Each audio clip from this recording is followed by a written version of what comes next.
Hi, my name's Jordan, and I am endlessly fascinated with how the internet continues to shape society. And something happened to me on the internet that inspired me to create this episode or series that I'm calling Uncommon Sense. And I want to talk about viral misinformation. And not the kind that we're used to on Facebook or Twitter, but on a platform called NextDoor.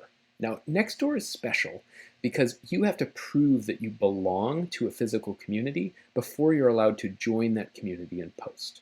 The community that I belong to is the city of Alhambra, which is in the San Gabriel Valley, just to the east of downtown LA.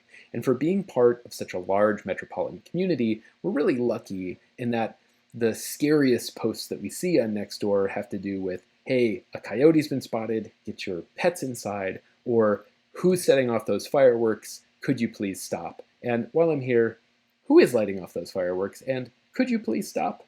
Now, deviating from these patterns, there was a post that was crazy sauce the other day, and it was alleging that two men followed a woman around the local Target store and tried to shepherd her into a truck. Not only that, but the same thing had also happened to her friend a little bit earlier.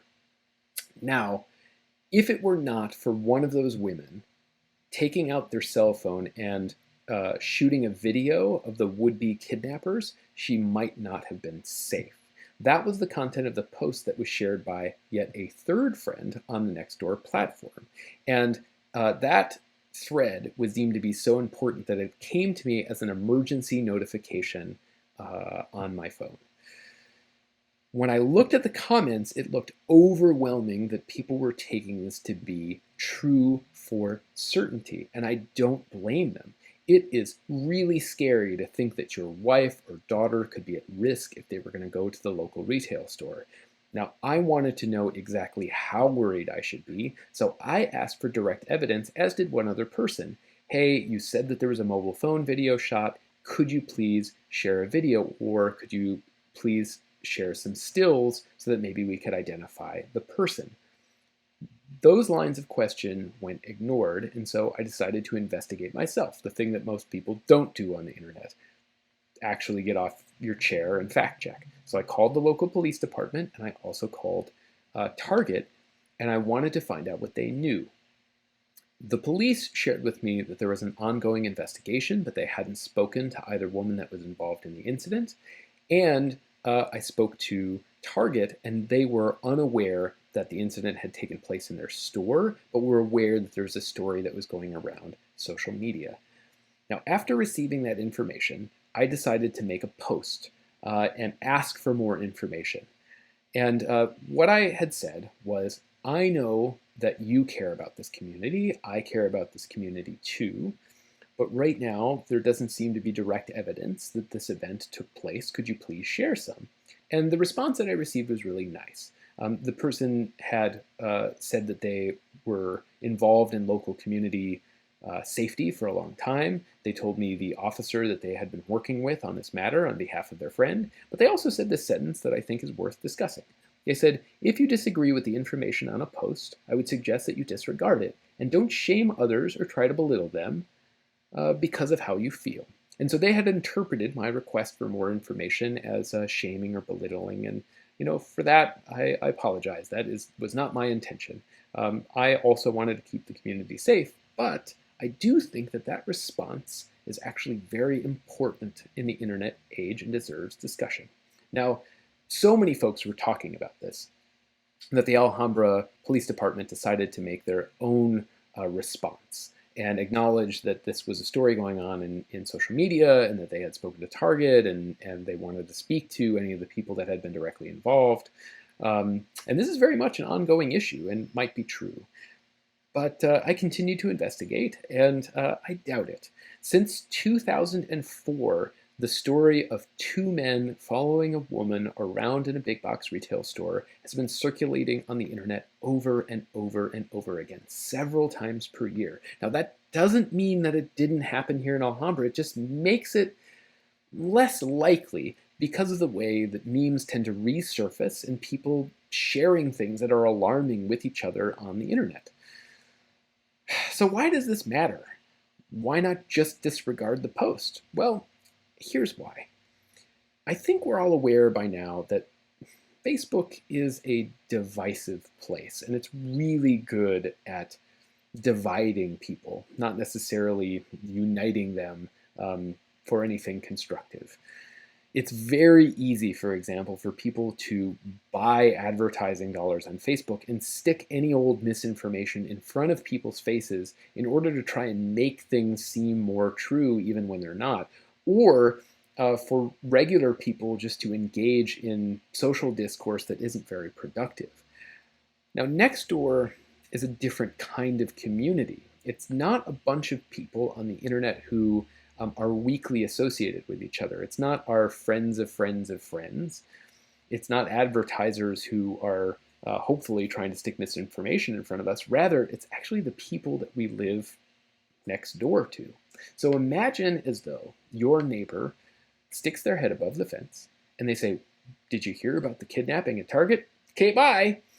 You're probably not going to let that just hang. You're probably going to go to them and be like, "Wait, what did you say? There was a kidnapping at Target? Who? Oh, it was your friend? Oh my goodness, like, tell me the whole story." They were saved by their mobile phone.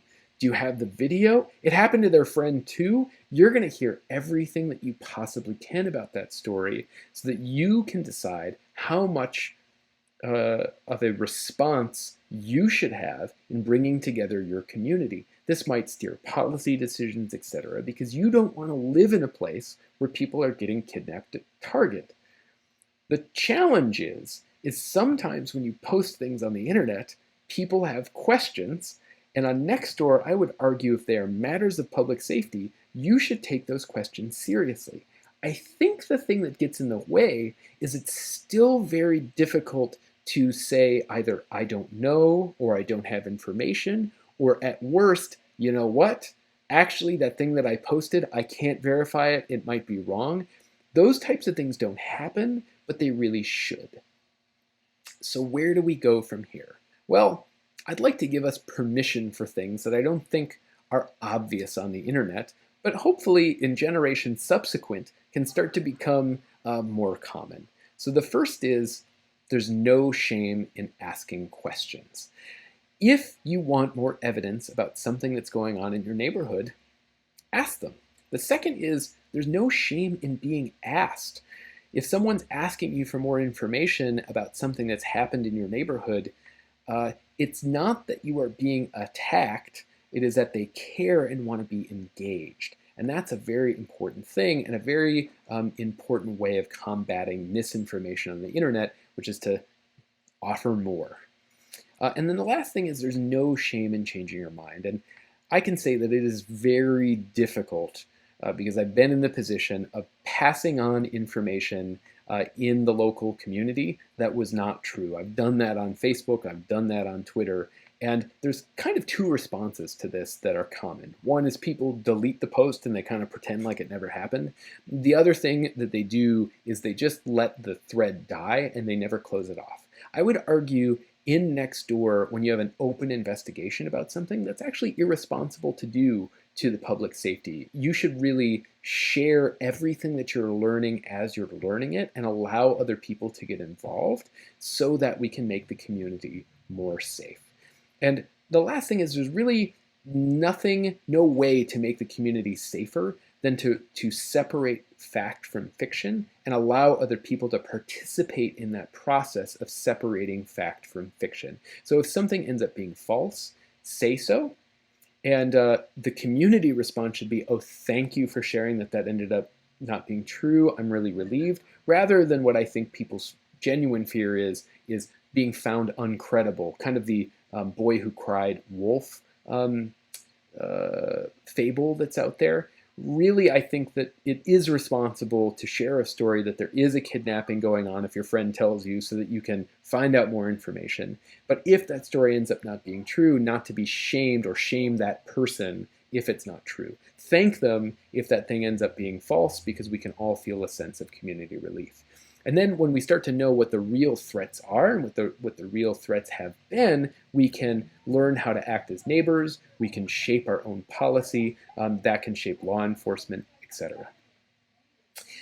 The reason that this matters in a grander context is there are forces at work that are out there trying to actively spread misinformation on the internet. And the reason that they do this is to try and make our societies feel less safe, to divide us from each other, because when we're anxious, it's easier for us to be at each other's throats. And if we believe that our society isn't functioning, then we'll just tear it apart from the inside and do the work of the outside actors for them. And we shouldn't let them do that.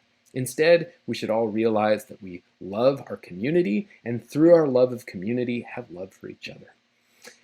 This has been Uncommon Sense, and I'm Jordan. Thank you.